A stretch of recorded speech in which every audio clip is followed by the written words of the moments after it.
Bismillahirrahmanirrahim. Kita rusak dengan dipukul. Kalau dipukul nanti mati. Karena guru-guru sudah berkumpul, marilah kita mulai acara ini. Baik, puji syukur kepada Allah Subhanahu Wa Taala, serta salawat beriringan salam kepada Nabi Muhammad SAW. Dengan sama-sama melafazkan Allahumma sholli ala Muhammad wa ala ali Muhammad. Yang terhormat Bapak Dr. Andes Muhammad Nuh, MPD selaku kepala sekolah. Selanjutnya yang sama-sama kita hormati Ibu narasumber, Ibu Leto Komarian SPDI GR. Selanjutnya yang sama-sama kita hormati guru-guru yang sudah hadir dan berkumpul di sini di siang hari ini. Baik, acara selanjutnya sambil bersantap siang ya, Bapak Ibu. Kita dengarkan sepatah berkata dari Bapak Andes Muhammad MPD. Berkata disilakan. Terima kasih. Assalamualaikum warahmatullahi wabarakatuh. Alhamdulillah, alamin, kita bersyukur kepada Allah SWT dan rahmat karunia-Nya kita dapat berkumpul di sini dalam kegiatan seminar tentang budaya positif akan dibawakan oleh Ibu Wilayah. Bapak Ibu sekalian, ada terima kasih juga para ibu semuanya yang telah hadir di sini dalam kajian seminar ini, seminar yang dilaksanakan di Bunda ya, di Kabupaten Kombel kita, dan rasa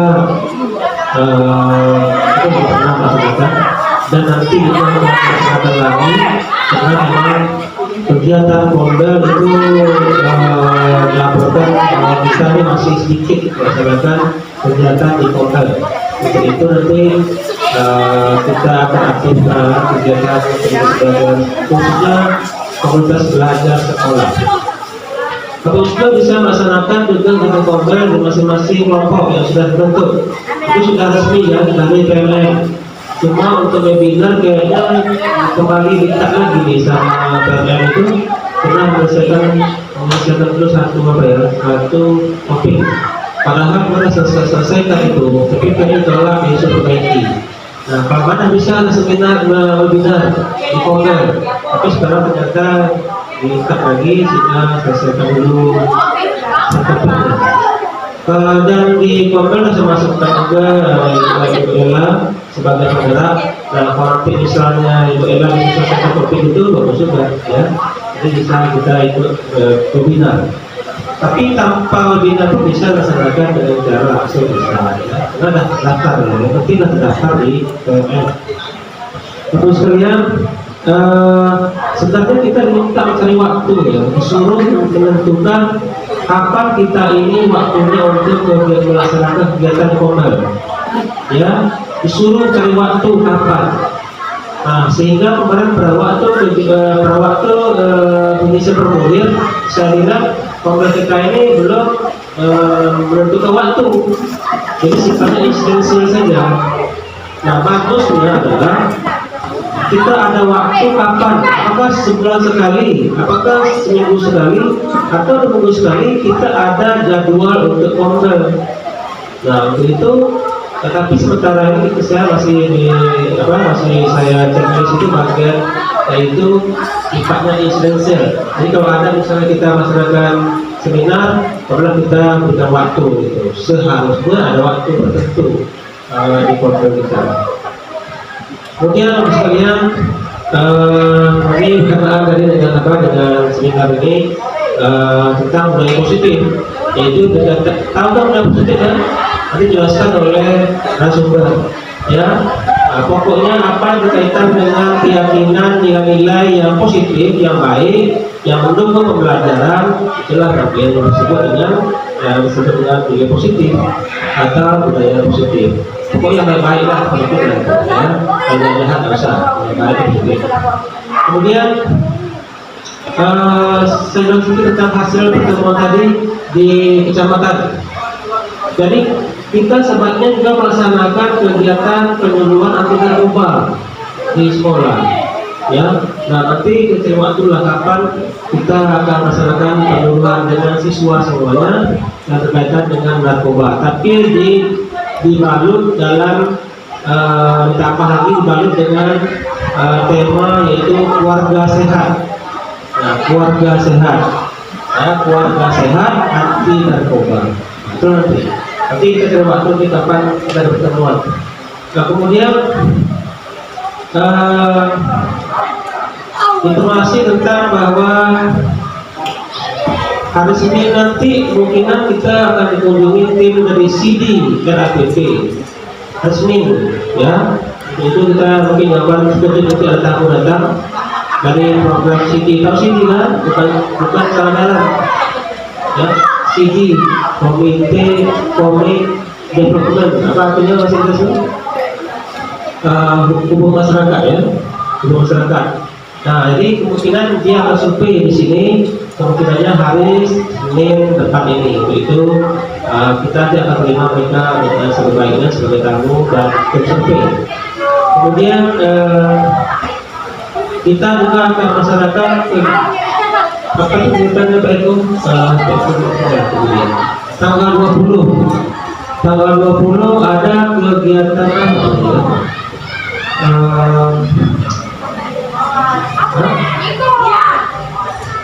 tanggal 20 itu hari apa? Selasa. Oh ya, self reading. Ya, hari Selasa tanggal 20 self reading.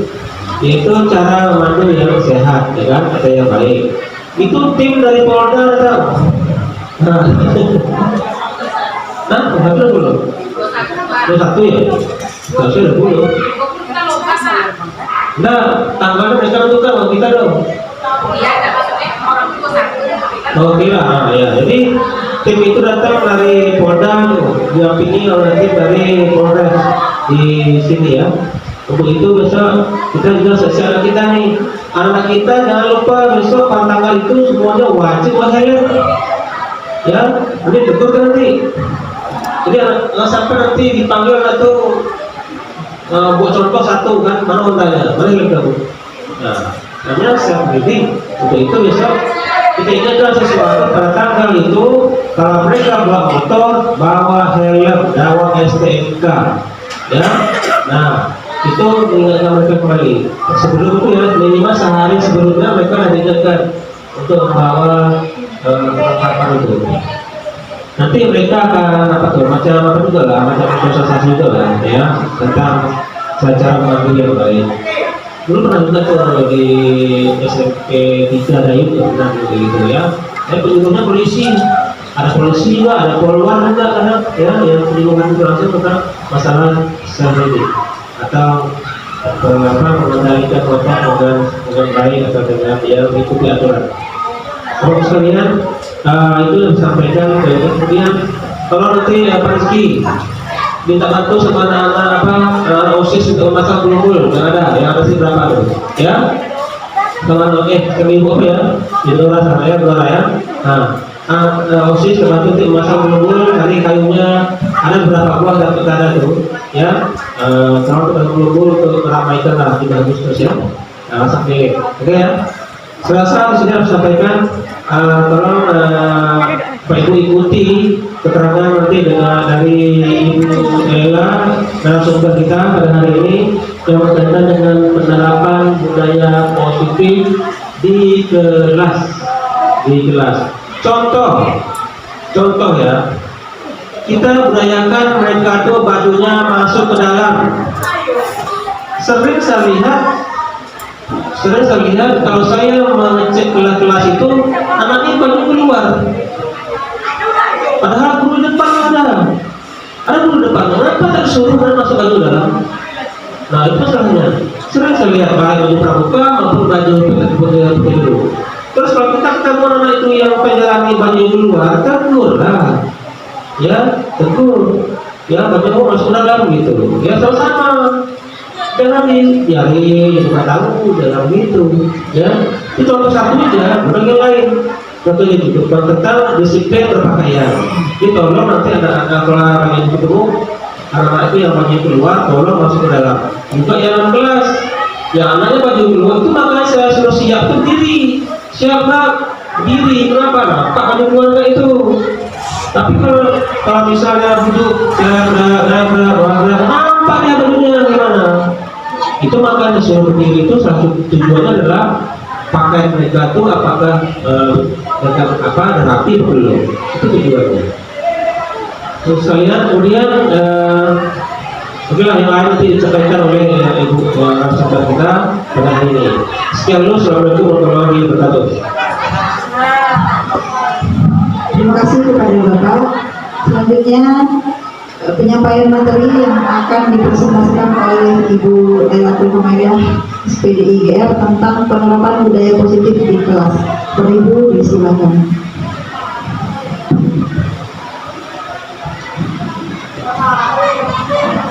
Bismillahirrahmanirrahim. Assalamualaikum warahmatullahi wabarakatuh. Alhamdulillah, puji syukur kepada Allah SWT yang telah memberikan rahmat kepada kita sehingga masih diberikan kesehatan, sehingga kita masih bisa menjalankan aktivitas kita di sekolah ini. Selawat beriring salam marilah kita hadiahkan kepada Nabi Muhammad SAW dengan mengucapkan Allahumma sholli ala sayyidina Muhammad wa ala ali sayyidina.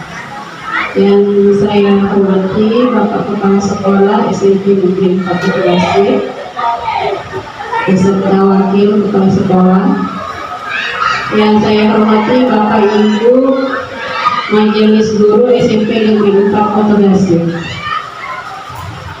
Baiklah, di sini saya dalam rangka menjalankan aksi nyata di dalam program pendidikan guru penggerak. Di sini ada aksi nyata untuk memberikan berbagi, ya, berbagi pemahaman yang sudah saya pelajari dan ada yang sudah mulai saya terapkan juga, yaitu penerapan budaya positif di kelas. Ya, di dalam perubahan ini budaya positif di kelas ini pertama adalah disiplin positif dan di dalamnya nanti ada nilai-nilai kebajikan. Tapi sebelumnya kita bermain sebentar ya, sebentar aja. Mohon Bapak Ibu berdiri sebentar, berpasangan gitu, cari pasangannya.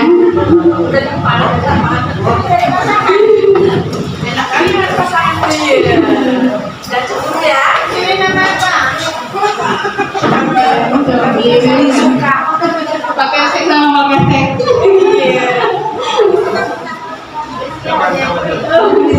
Pak itu dia mau sama bupe, dampingin bupe. Oke.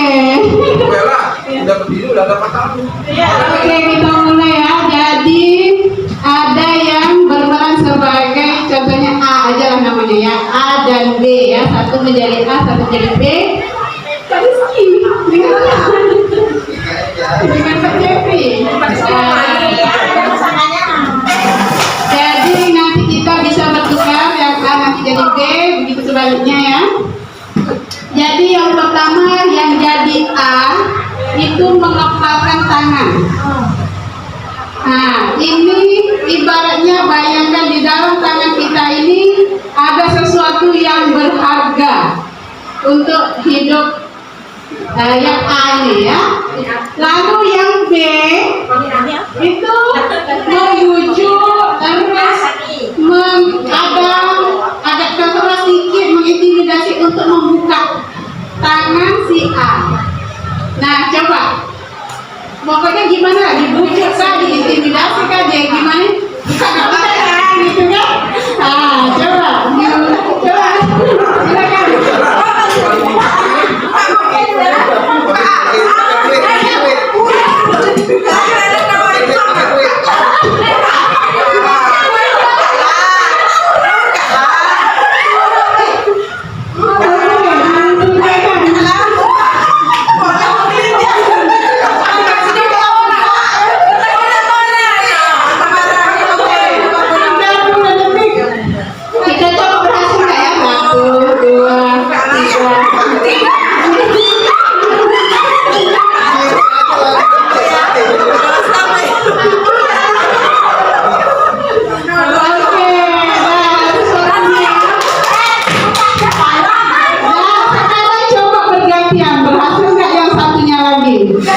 alasannya karena di sini ibaratkan tanah itu benda yang berharga ya bagi kita. Benda berharga bagi kita bisa jadi juga berharga untuk orang lain. Kayak saya ingin berbagi sesuatu yang berharga untuk orang lain. Siapa lagi tadi yang membuka? Reni, kalau silakan Reni. Karena nggak tahan dengan kritikan saya. Saya terintimidasi. Iya digigit. Dan saya tidak kuat. Dengan kritik. Siapa lagi yang bisa terbuka tadi, yang membuka tangan? Siapa? Dikeliti juga. Nah, karena digelitinya jadi terbuka tangannya ya. Siapa yang tetap menutup tangannya? Nah, coba alasannya kenapa? Bertahan. Iya, karena di balik kepalan tangan tersebut ada sesuatu yang berharga, jadi dipertahankan dong.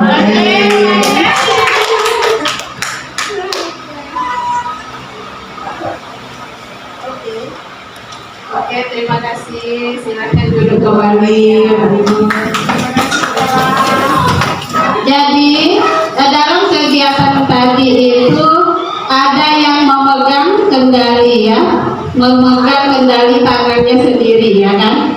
Nah, apakah dia rela untuk membuka secara sukarela atau dia terpaksa dan dia kena intimidasi. Nah, jadi dari kegiatan itu siapa sebenarnya yang memegang kendali itu?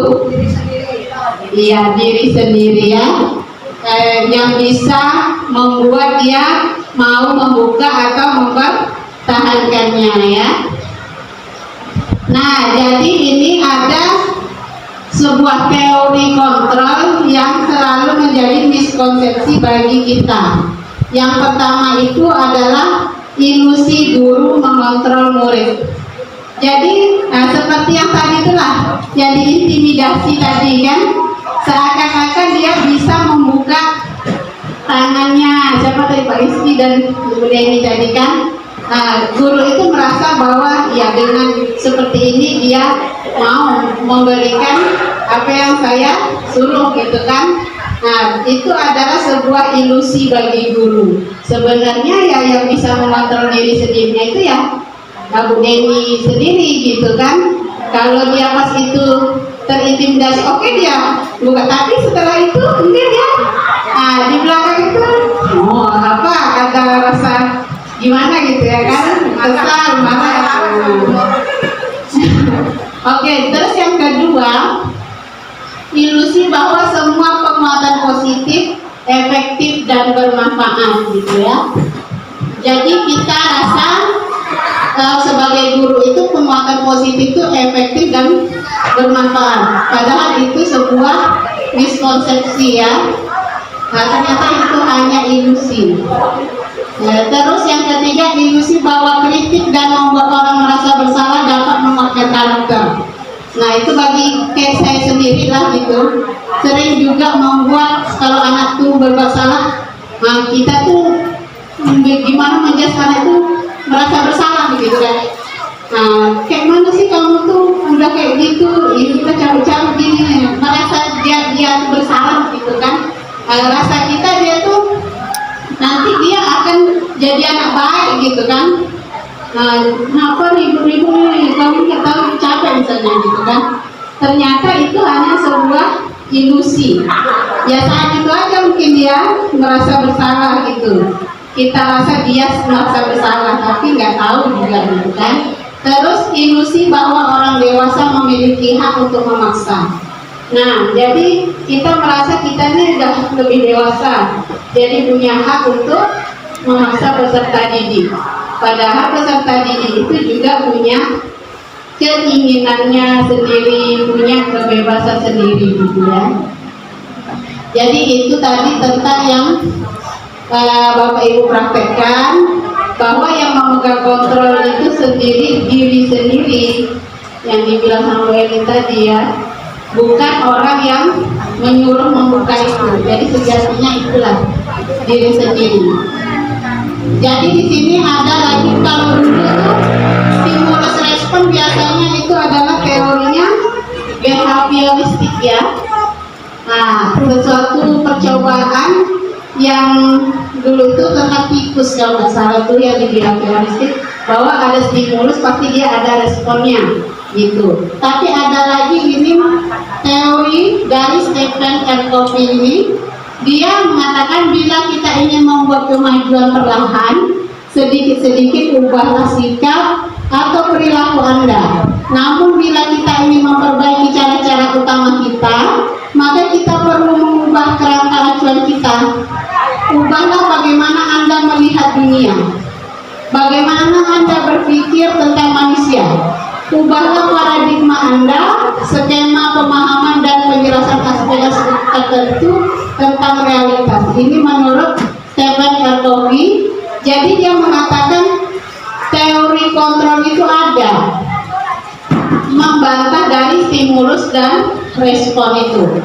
Kalau stimulus respon itu ada ciri-cirinya di situ, realitas kebutuhan kita itu sama gitu.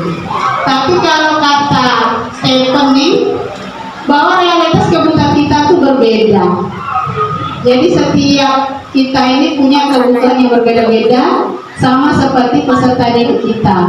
Di dalam kelas itu punya kebutuhan yang berbeda-beda.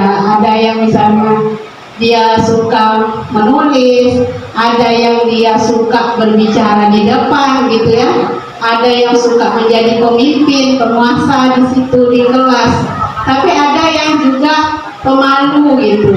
Jadi kebutuhannya berbeda. Nah, terus semua orang melihat hal yang sama kalau stimulus dan respon itu. Nah, tapi sebenarnya setiap orang memiliki gambaran berbeda ya. Terus kita mencoba mengubah orang agar berpandangan sama dengan kita. Itu stimulus respon. Nah, ternyata kalau teori kontrol itu mengatakan kita berusaha memahami pandangan orang lain tentang dunia. Jadi kita tidak bisa memaksakan orang lain gitu, kehendak orang lain itu tidak akan sama dengan kemauan kita gitu. Terus orang lain bisa mengontrol saya, padahal sejatinya hanya Anda yang bisa mengontrol diri Anda sendiri. Terus stimulus responnya saya bisa itu dari ya, pemaksaan ada pada saat bujukan gagal. Nah, ternyata di teori kontrol kolaborasi dan konsensus menciptakan pilihan-pilihan baru. Jadi dengan berkolaborasi lah kita mempunyai ide-ide baru. Terus model berpikir tuh menang kalah kalau stimulus respon. Kalau teori kontrol model berpikirnya menang dan menang. Jadi sama-sama menang ya.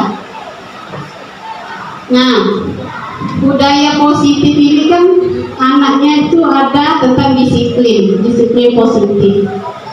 Jadi di sini ada sesuatu yang harus kita tanyakan pada diri kita. Motivasi dari diri kita itu. Mengapa kita melakukan segala sesuatu? Pasti semua itu ada. Atau ada dorongan yang lain. Nah, ada juga pertanyaan, apakah kita melakukan sesuatu karena kita menghindari rasa sakit atau ketidaknyamanan? Nah, ini biasanya yang menghindari hukuman ya. Kita melakukan sesuatu itu karena takut kena hukum gitu. Terus apakah kita melakukan sesuatu karena untuk mendapatkan apa yang kita mau?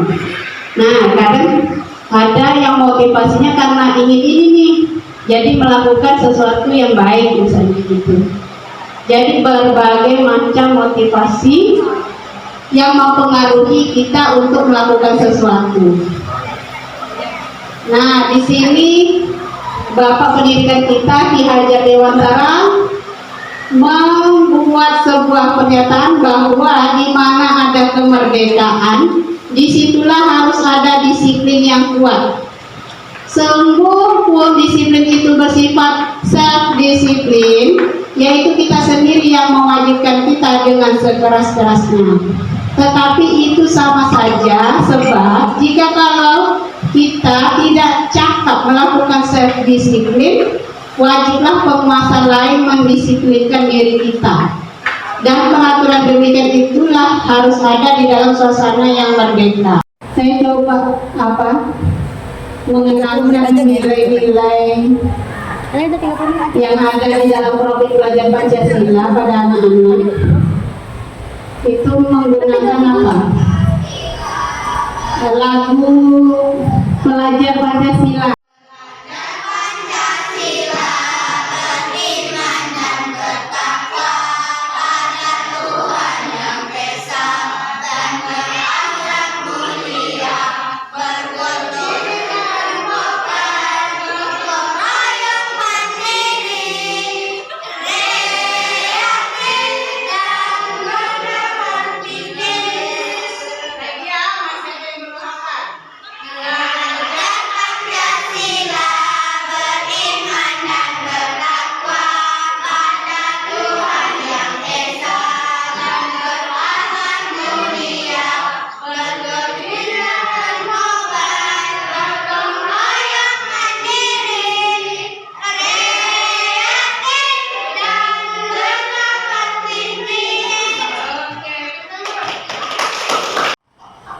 Ya, itu kemarin saya udah ada 2 kelas, 3 kelas menyanyikan lagu pelajar Pancasila, iramanya yang becak-becak itu. Nah, jadi di situ biar anak ngerti tentang nilai yang terkandung dalam profil pelajar Pancasila. Jadi dari situ kami berdiskusi untuk membuat kesepakatan belajar. Selanjutnya tentang teori motivasi, hukuman, penghargaan, dan restitusi. Nah, jadi ini yang sama dengan pertanyaan tadi. 3 motivasi perilaku manusia yang disebutkan oleh Budiani Gosen. Itu yang pertama, orang itu melakukan sesuatu karena untuk menghindari ketidaknyamanan atau hukuman. Jadi paling tidaknya seseorang itu melakukan sesuatu karena ingin nyaman, ingin tidak kena hukum. Dan naik tingkat berikutnya untuk mendapatkan imbalan atau penghargaan dari orang lain. Baik itu dari hanya sekedar meminta atau mendapatkan senyuman dari orang lain gitu, melakukan sesuatu biar orang senang gitu kan. Nah, pokoknya ada imbalannya bagi dia gitu kan. Itu adalah motivasi yang kedua. Motivasi yang ketiga, untuk menjadi orang yang mereka inginkan dan menghargai diri sendiri dengan nilai-nilai yang mereka percaya. Jadi motivasi yang bagus gitu ya sebenarnya, gitu ya, tingkat paling tinggi yaitu orang yang mau jadi apa dia sebenarnya, itulah yang dia lakukan. Misalnya dia ingin menjadi orang yang menghargai dirinya sendiri, makanya dia menghargai orang lain begitu. Jadi ini bisa kita lihat juga pada peserta didik kita. Ada anak-anak itu mematuhi peraturan ya karena menghindari hukuman gitu. Ada juga mereka belajar ya karena ingin mendapatkan juara. Jadi belajarnya hanya sekedar juara, nanti kalau tak dapat yang diinginkan melemah lagi dia belajar. Tapi kalau motivasinya sudah dari dalam dirinya sendiri, nilai-nilainya mereka percaya itu sudah dari dalam diri, maka dapatkah penghargaan ataupun tidak, dia tetap akan rajin belajar. Nah, ini ada perbedaan antara hukuman, konsekuensi, dan restitusi. Nah, kalau bagi saya restitusi itu hal baru, kata-kata baru, karena selama ini yang terdengar hanya hukuman, terus konsekuensi. Jadi kalau hukuman ini bersifat tidak terencana atau tiba-tiba. Misalnya ada anak terlambat datang sekolah misalnya, terus sudah terlambat pakai pula sandal. Nah, langsung kita ambil sandalnya gitu kan. Udah, kamu gak usah lagi pakai sandal, kaki ayam aja gitu kan. Nah, itu adalah hukuman karena tiba-tiba dan tidak terencana. Terus bersifat satu arah dari pihak guru yang memberikan. tidak ada kesepakatan dengan peserta didik. Terus bisa berupa fisik maupun psikis, bisa dengan cara kita berbicaranya yang tidak mengenai kamu ini terlambat lagi gitu kan. Terus yang kedua adalah konsekuensi. Yang pertama, konsekuensi itu sudah terencana atau sudah disepakati. Jadi sudah dibuat kesepakatan kalau kamu terlambat, nah peraturannya harus memetik sampah misalnya. Sudah diketahui oleh peserta didik, dibuat oleh pihak sekolah, dibuat oleh guru, dan murid sudah tahu. Terus murid tetap dibuat tidak nyaman untuk jangka waktu yang pendek. Nah, walaupun murid itu tahu, tapi sebenarnya murid itu malas gitu kan untuk melakukan itu. Tapi karena sudah tahu itu peraturannya dan itu konsekuensinya, maka murid akan menjalaninya. Walaupun kadang dia juga jengkel, di gara-gara ini kenapa ini gitu kan, dari rumah itu dapat permasalahan gitu. Nah, kalau restitusi itu bukan untuk menebus kesalahan, namun belajar dari kesalahan. Jadi tidak harus menebus kesalahannya, tapi dia harus menyadari bahwa itu salah dan belajar dari kesalahan tersebut. Yang kedua, restitusi ini memperbaiki hubungan. Jadi tidak ada yang tersakiti gitu, seperti yang ada di hukuman gitu kan. Kadang ada juga anaknya yang bodoh, yang biasanya anak yang baik, tiba-tiba entah musim hujan dia tidak pakai sepatu, tapi kalau sudah terlaksana gitu kan peraturan itu, sehingga dia merasa tersakiti gitu kan. Terus yang ketiga, restitusi ini tawaran bukan paksaan. Nah, ditawarkan kamu bagaimana untuk memperbaiki ini gitu. Terus menuntut untuk melihat ke dalam diri. Jadi anak didik kita ini disuruh melihat bagaimana sih biar kamu itu bisa berubah gitu. Udah itu mencari kebutuhan dasar yang mendasari TBK. Nah, ini nanti ada pembahasan yang berikutnya tentang kebutuhan dasar. Yang keenam, melakukan evaluasi diri. Nah, kita ajak anak untuk mengevaluasi diri. Yang ketujuh, fokus pada karakter bukan tindakan. Jadi kita tidak fokus pada sekarang kamu terlambat, tetapi fokusnya bagaimana biar kamu tidak terlambat lagi gitu. Terus yang kedelapan, menguatkan dan fokus pada solusi gitu ya. 9, mengembalikan murid yang berbuat salah pada kelompoknya. Jadi dia tidak merasa bersalah, tidak merasa terpojokkan gitu. Ketika kita marahin gitu kan, dia melanggar, dia tidak merasa terpojokkan di antara kawan-kawannya. Nah, ini ada lagi yang dihukum oleh penghargaan. Nah, biasanya kan penghargaan itu tidak kita rasa itu sama menggembirakan gitu kan. Ternyata penghargaan itu juga bisa menghukum kita.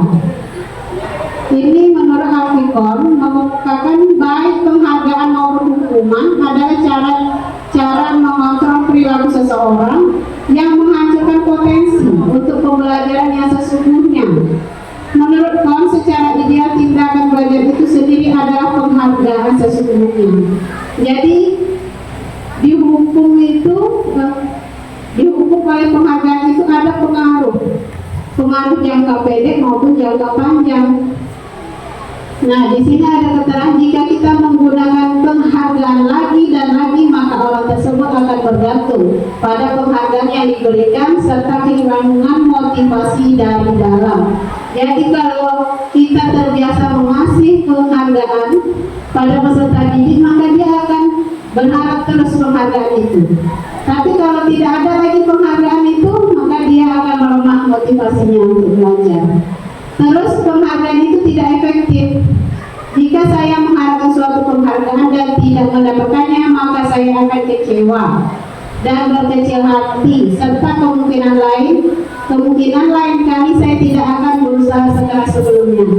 Jadi dia pengen misalnya juara 1, ternyata tidak dia dapatkan, dia mendapatkan juara 3 misalnya, maka dia kecewa dan saya udah belajar, udah sungguh-sungguh belajar, gak baik sama ibu guru misalnya, ternyata ternyata saya tak dapat juara 1.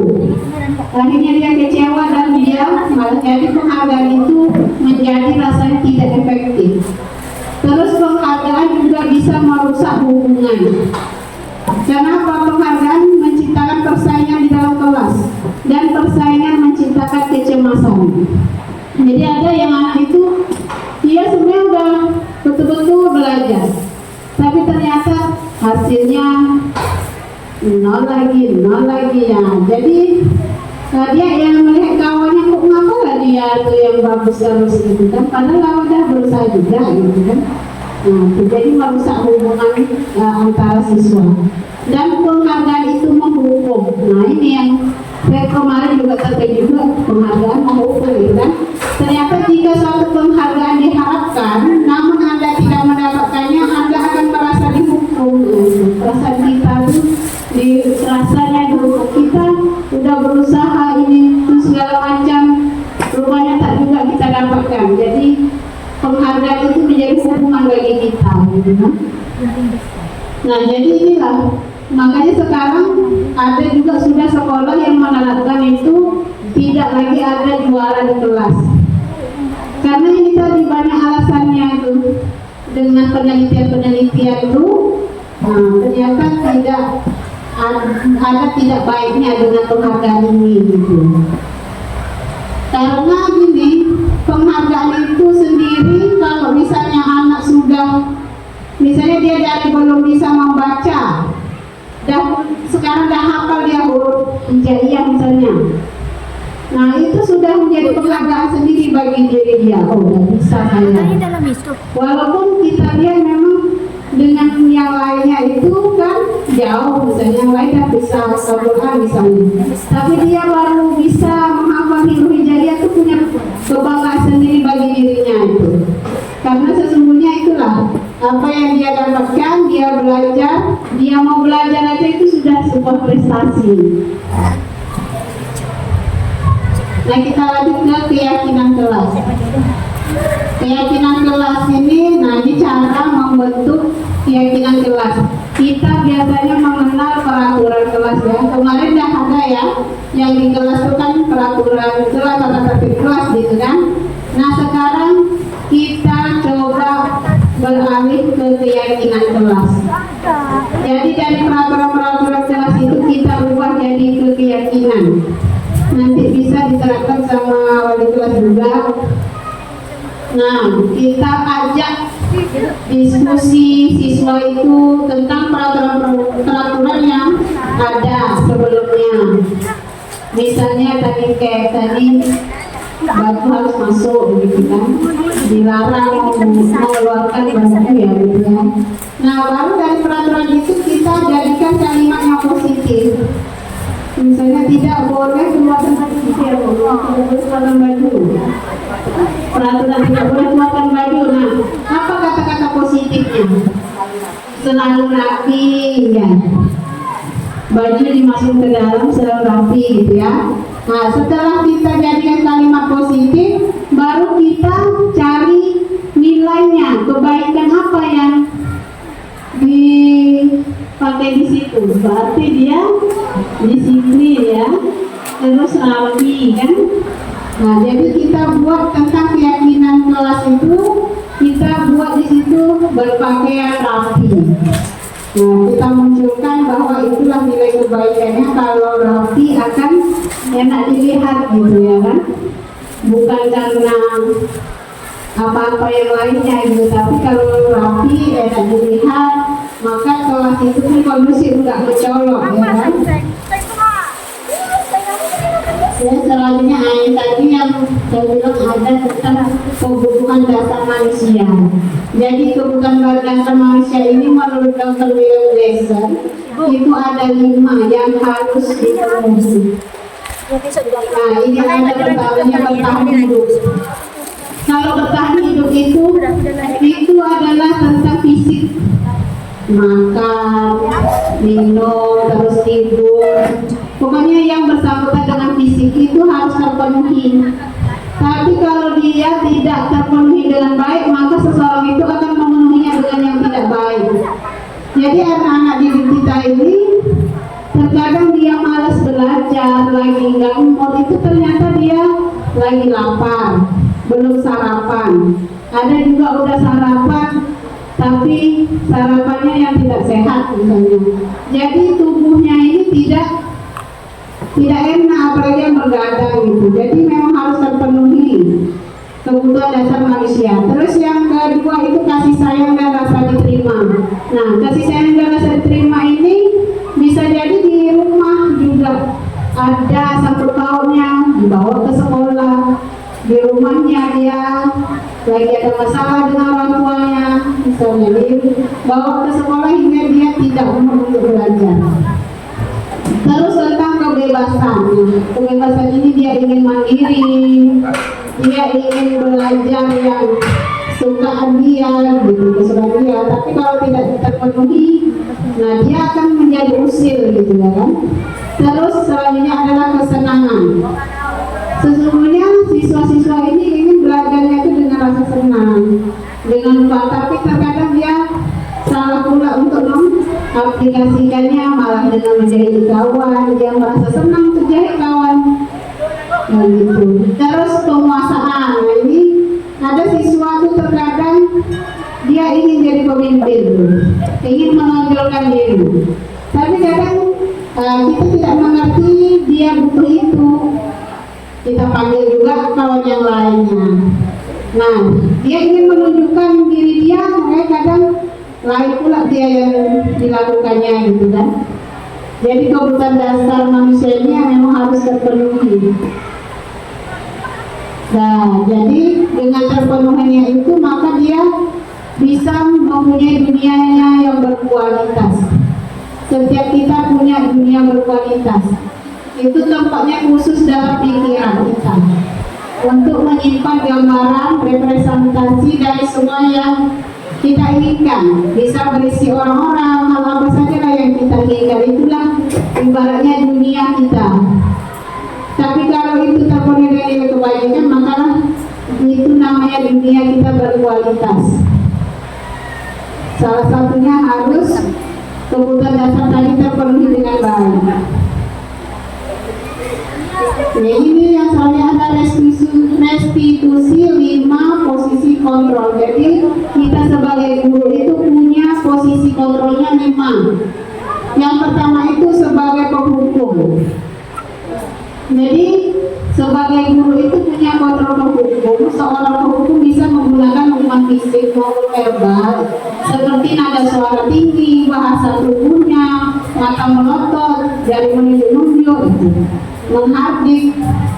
Nah, tapi dengan menghukum ini hasilnya terkadang murid itu marah, ada dendam, ingat terus dia, gitu kan, dengan perkataan kita, walaupun hanya perkataan.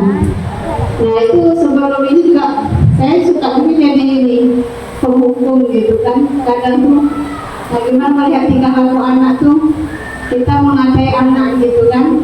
Jadi penghukum, ternyata ini hasilnya nanti murid itu tidak seperti yang kita inginkan. Terus yang kedua, membuat merasa bersalah.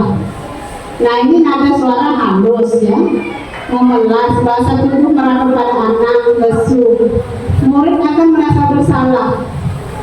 Itu tadi itu, kayaknya apalah, udah capek-capek gitu kan.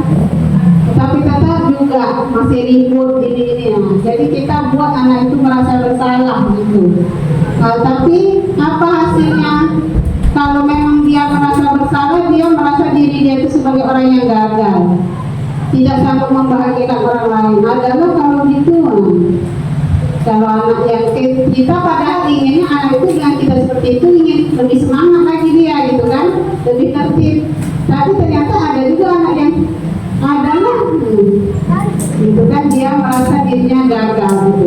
Terus menjadi teman. Nah, kadang ada juga kita ini sebagai guru ingin memposisikan kita, hubungan kita baik dengan murid itu, dengan teman. Kita ajak teman itu apa, peserta didik ini baik gitu sama kita, bergurau, bercanda dengan teman, gitu kan. Kadang kita terlalu memberikan kesempatan, ayolah nak kerjakanlah tugas dulu, kerjakanlah nanti nilai kamu jelek, gitu kan. Nah, ternyata itu ada sisi negatifnya murid yang tergantung pada guru tersebut. Bisa jadi dia dengan guru itu baik misalnya kan, tapi dengan guru lain tidak, berarti dia baiknya tuh hanya karena guru itu pro sama dia gitu. Terus yang keempat ini pemantau, ini dah agak lebih baik kan posisi kontrolnya, karena pemantau ini dia menjalankan peraturan-peraturan sesuai konsekuensinya. Hasilnya murid memahami konsekuensi yang harus dijalankan, yaitu tadi. Tapi walaupun anak itu terkadang juga ada nggak terimanya ya dari konsekuensi tersebut. Nah ini adalah kontrol yang terakhir, yang kontrol yang paling bagus gitu di dalam teori ini, yaitu sebagai manajer. Kalau sebagai manajer itu mempersilahkan murid untuk mempertanggungjawabkan perilakunya, mendukung murid agar dapat menemukan solusi atas permasalahannya sendiri.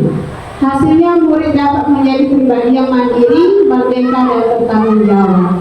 Jadi itu kontrol yang paling bagus kita sebagai manajer. Jadi dari sini saya juga banyak belajar ya, ternyata selama ini saya ini gitu kan, penghukum yang membuat merasa bersalah, kadang ya jadi teman gitu kan, pemantau. Ternyata yang paling bagus itu sebagai manajer, bagaimana kita membuat peserta didik mencari solusinya sendiri. Nah ini caranya tadi, restitusi segitiga. Nah, kalau kita melakukan sebuah restitusi segitiga ini ada 3 caranya. Yang pertama adalah pertama menstabilkan identitas dulu. Gitu. Kalau ada anak yang berbuat salah, kita stabilkan dulu identitasnya. Misalnya setiap orang pasti pernah melakukan kesalahan. Setiap orang itu punya kesalahan orang gitu kan. Kalau dia berbuat salah, kan pasti anak itu akan takut tuh kalau dia salah tuh kan, kita stabilkan dulu perasaannya. Kamu bukan satu-satunya yang pernah melakukan ini gitu kan, misalnya. Jadi itu juga pernah begini, nggak terlambat, pernah juga misalnya, kalau masalah terlambat gitu kan. Jadi distabilkan dulu emosinya. Kalau dia tidak stabil emosinya, bisa jadi dia berbohong, alasannya ini itu gitu kan. Ada. Kalau sudah stabil emosinya, ya saya salah, dan bisa mengakui dirinya salah, baru kita validasi tindakan yang salah tersebut. Nah, jadi kamu ngapa kok bisa terlambat misalnya kan? Ada itu terus dari katakan alasannya, baru bagaimana caranya kalau biar nggak terlambat. Nah, selanjutnya baru menanyakan keyakinan. Ini kalau sudah diterapkan keyakinan di kelas. Nah, coba kamu ingat keyakinan di kelas kita apa? Nah, misalnya disiplin ya kan? Disiplin datang dengan tepat waktu. Nah, coba gimana kita caranya untuk mewujudkan keyakinan kita itu? Jadi biar anak ini mencari sendiri solusinya. Jadi dia mempertanggungjawabkan apa yang dilakukan ini.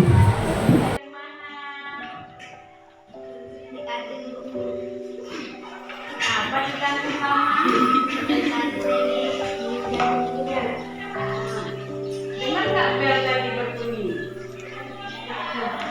Kok bisa nggak dengar? Kan buka itu kan sama suara belnya. Jadi sampai nggak dengar suara bel. Di depan bel juga. Jadi nggak dengar suara bel masuk. Oke.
Kalau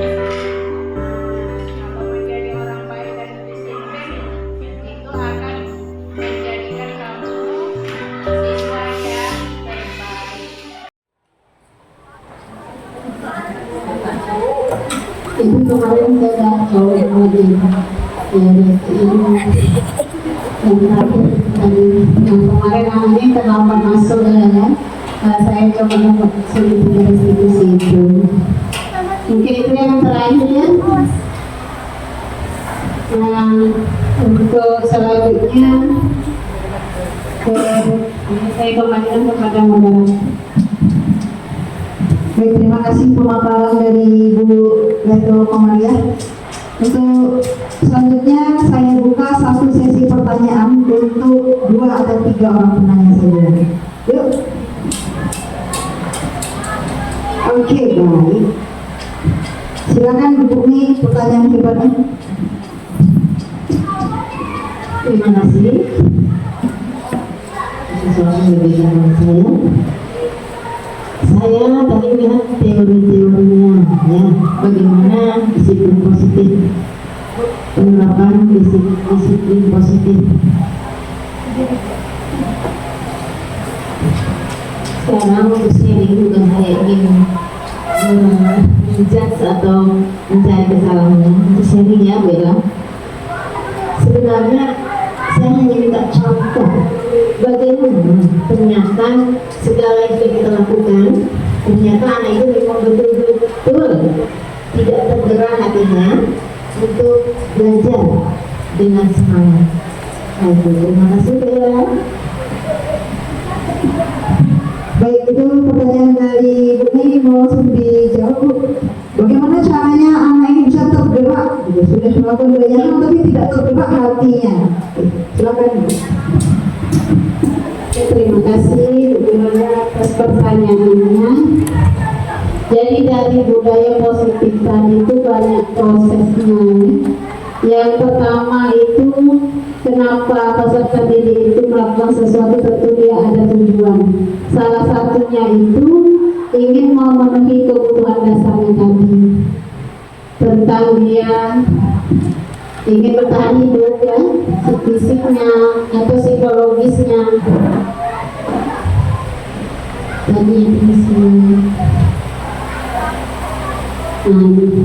tentang fisiknya itu bertahan hidup ya. Dia lapar mau makan dulu, sarapan dulu gitu. Terus tentang kasih sayang dan rasa diterima, bisa dari keluarga, bisa di sekolah, kawan-kawannya, gurunya gitu. Terus kebebasan, ingin mengeksplor dirinya. Terus kesenangan, ingin senang-senang gitu. Terus ingin penguasaan dia itu dilihat orang gitu. Jadi salah satunya kebutuhan dasar yang harus dia penuhi. Jadi terkadang yang dipenuhinya itu malah yang tidak seharusnya, jadi malah yang negatifnya yang dia penuhi. Jadi disitulah kita menggali sebenarnya ada apa dengan anak ini gitu. Dia hingga tidak semangat belajar. Dan juga ada yang tadi itu motivasinya. Motivasi untuk belajarnya apakah sudah mencapai yang ketiga atau belum? Mau jadi apa dia gitu kan? Bisa kita bertanya pada anak murid, kamu ingin menjadi orang yang seperti apa? Gitu. Tapi ini sebaiknya sebelum bertanya ingin jadi orang seperti apa, kita tanya keyakinannya. Keyakinan kelas, keyakinan ini kan tadi juga nilai-nilai kebaikan itu. Nah, kita kenalkan dengan nilai-nilai kebaikan itu, nilai yang diyakini oleh seluruh manusia gitu ya. Kebanyakan manusia nilai-nilai ini adalah nilai yang baik.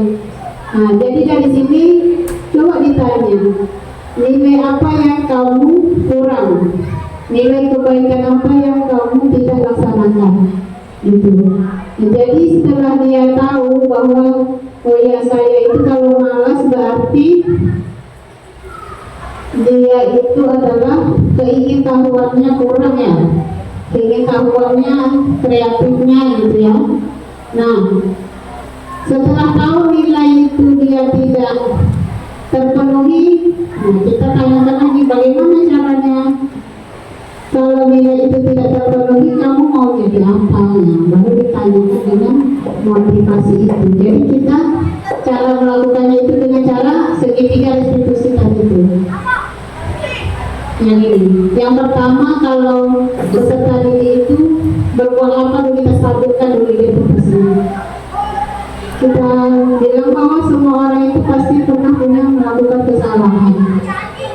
Dan bukan kamu satu-satunya orang yang seperti ini. Jadi dinetralkan dulu, baru kita validasi tindakan yang salah. Nah, kamu apa yang kamu lakukan tadi, gitu kan? Kalau dia sudah menyadari itu salah, kamu mau jadi orang yang seperti apa? Kalau kamu berbuat seperti ini, kamu mau jadi apa? Apa ini yang kamu inginkan? Nah, keyakinan baik kita di kelas itu apa? Jadi kita apa perasaannya gitu kan? Dia mencari sendiri solusinya. Cuma dia itu segitiga restitusi ini tidaklah langsung berhasil gitu. Kita lakukan langsung, anak ini langsung semangat belajar. Terkadang tidak juga langsung kita dapatkan hasil yang baik. Tapi segitiga restitusi ini adalah suatu proses gitu. Jadi jangan hanya sekali, harus berkali-kali memang dilaksanakannya. Dari audiens yang ingin bertanya, silakan Bu Ili. Oke, langsung aja nih Bu ya. Tentang keseimbangan kita ya. Ini tentang keseimbangan kita, buat kita semakin nih kita sebagai pengajar kan agar tadi sebagai murid ya. Ini mengenai keseimbangan.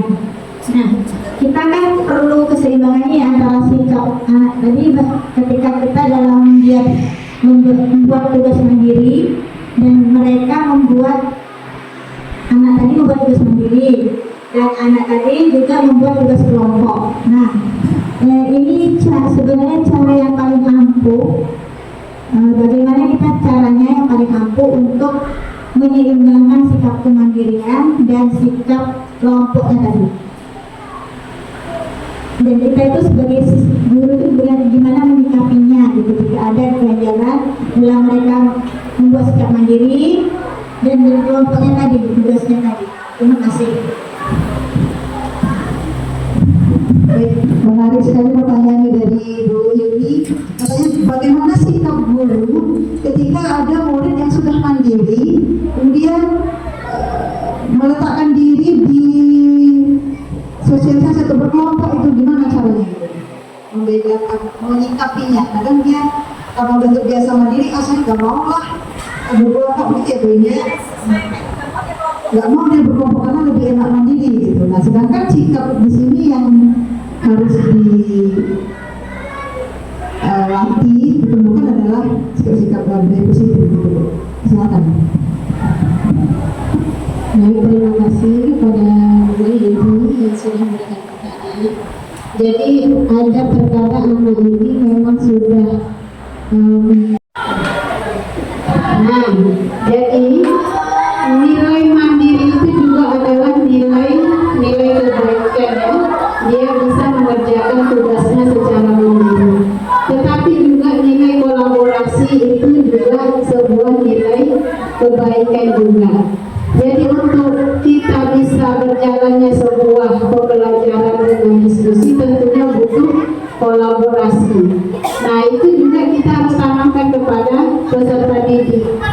Kita buat juga keyakinan kelas tentang bersosial, karena kita tidak bisa sendiri-sendiri seterusnya. Kita pasti membutuhkan orang lain untuk berkolaborasi, karena setiap kita ini punya andil yang masing-masing punya kompetensi yang berbeda. Misalnya potensi anak ini dia dalam berhitung cepat, misalnya yang ini adalah suka presentasi misalnya. ada yang pemalu. Tapi kalau kita sedang berdiskusi, maka kemampuan-kemampuan itu menjadi satu nantinya.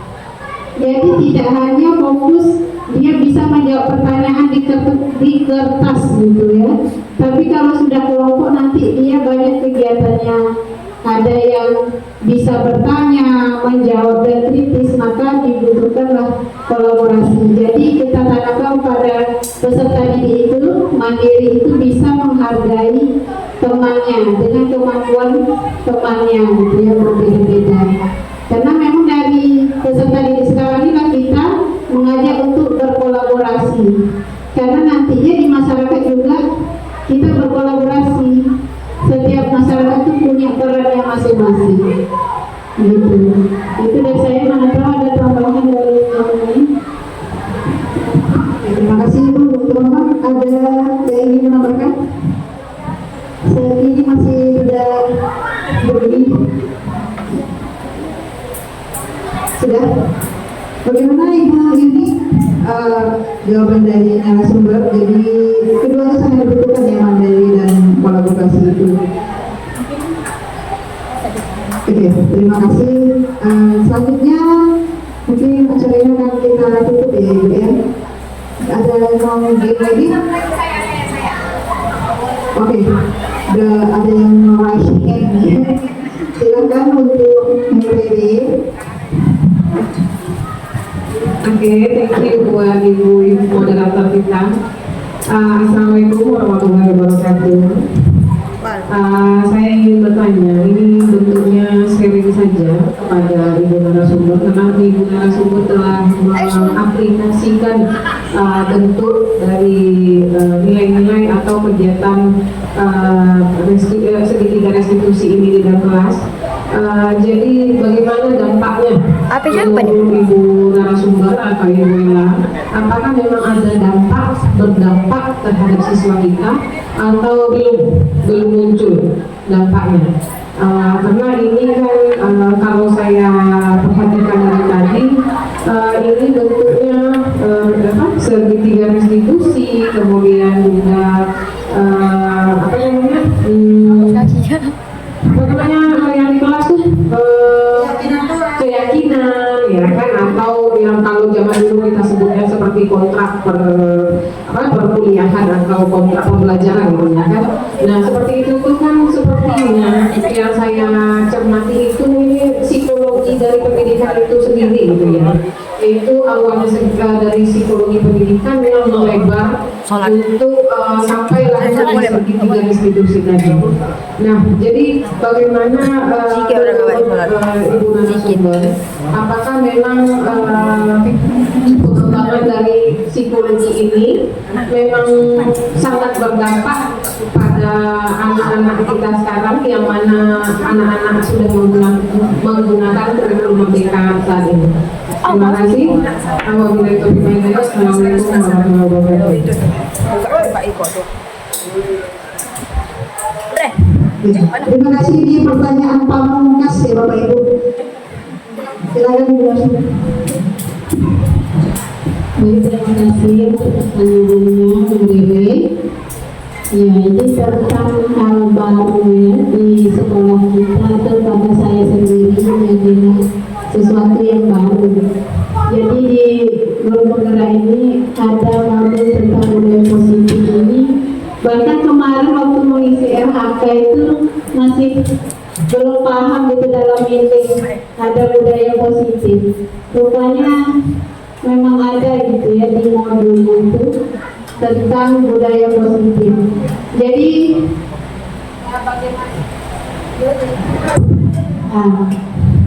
jadi setelah mempelajari budaya positif, menerapkannya lah gitu kan, mencoba untuk menerapkannya. Jadi kemarin itu awal masuk kita itu, saya di kelas 71 mencoba membuat keyakinan kelas.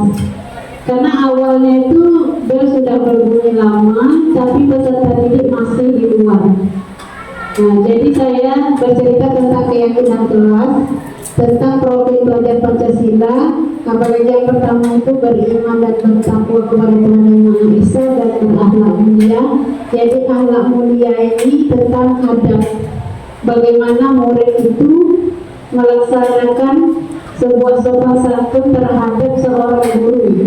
Gitu. Walaupun guru tersebut bukan ingin dihargai, dihormati gitu, tetapi memang selayaknya murid agar mendapatkan keberkahan dalam belajarnya, dia harus mempunyai adab yang dia terapkan gitu. Jadi dari situlah membuat kesepakatan kelasnya, kalau dalam mata pelajaran, kalau wali kelas mungkin keyakinan kelas. Nah, jadi saya dan peserta didik membuatlah kesepakatan kelas tentang memunculkan keyakinan bahwa seorang murid itu harus menanamkan adabnya, sopan santunnya, agar dia sendiri mendapatkan keberkahan ilmu gitu. Bukan karena gurunya, tapi karena ingin mendapatkan keberkahan ilmu dari dalam dirinya. Nah, jadi setelah terbuat keyakinan kelas itu, pertemuan berikutnya memang tidak ada yang terlambat masuk. Semuanya masuk gitu. Sekali yang kemarin pertemuan ketiga, nah di situ ada permasalahan. Ada 2 orang yang terlambat masuk. Nah itu sekali sudah terlambat masuk kan udah ada kesepakatan nih, udah ada keyakinan. Makanya saya coba buat segitiga restitusi itu tadi. Jadi pertama saya stabilkan dulu, udah merasa takut waktu saya panggil gitu kan. Setempat sama Marbi itu. Jadi saya sampaikan bahwa kalau disampaikan itu bahwa kita melihat bahwa kesalahan itu untuk belajar, untuk pembelajarannya. Nggak apa-apa kalau kamu salah gitu. Memang semua orang itu pasti pernah melakukan salah. Nah setelah dia sudah agak tenang, baru divalidasi kesalahannya, bahwa kenapa kok bisa terlambat gitu kan. Ternyata dia tidak dengar bel katanya gitu. Nah kenapa kok bisa tidak dengar bel, kan dekat belnya dengan kantin. Nah ternyata ada yang menghidupkan Honda gitu. Nah, jadi setelah itu barulah ditanyakan tentang keyakinan kelas yang sudah disepakati. Nah bahwa kita sudah punya kesepakatan tentang adab, sopan santun. Nah, baru mulai itu iya Bu. Tapi bagaimana caranya untuk kamu tidak terlambat lagi?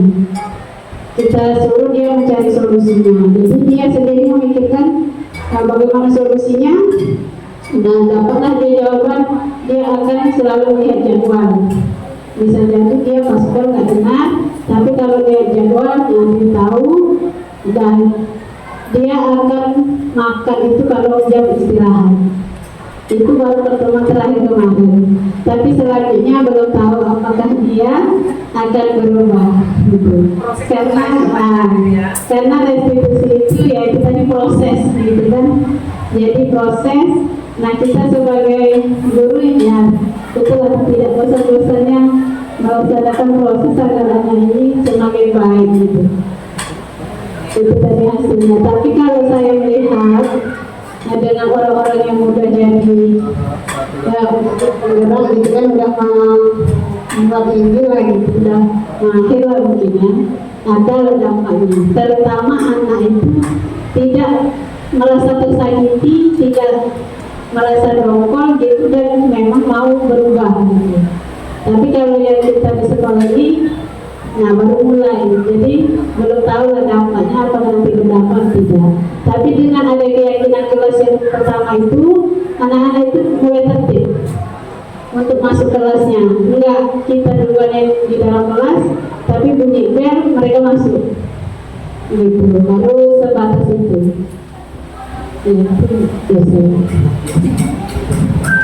Bagaimana Ben? Oke, baik. Terus ya dengan pemaparan dari narasumber. Oke. Baik, mungkin demikian saja diskusi dan apa ini? Bincang-bincang santai ya. Santai lebih serius. Serius soal santai. Saya selaku moderator, mohon maaf jika ada kekurangan dalam penyampaian selama dari awal sampai akhir ini. Terima kasih kepada narasumber yang sudah berperan menyampaikan materi Hebron ini di ruangan ini. Semoga kedepannya ada lagi kegiatan seperti ini yang sama, yang bermanfaat untuk kita semua. Saya akhiri, wabillahi taufiq wal hidayah. Wassalamualaikum warahmatullahi wabarakatuh. Tepuk tangan untuk narasumber.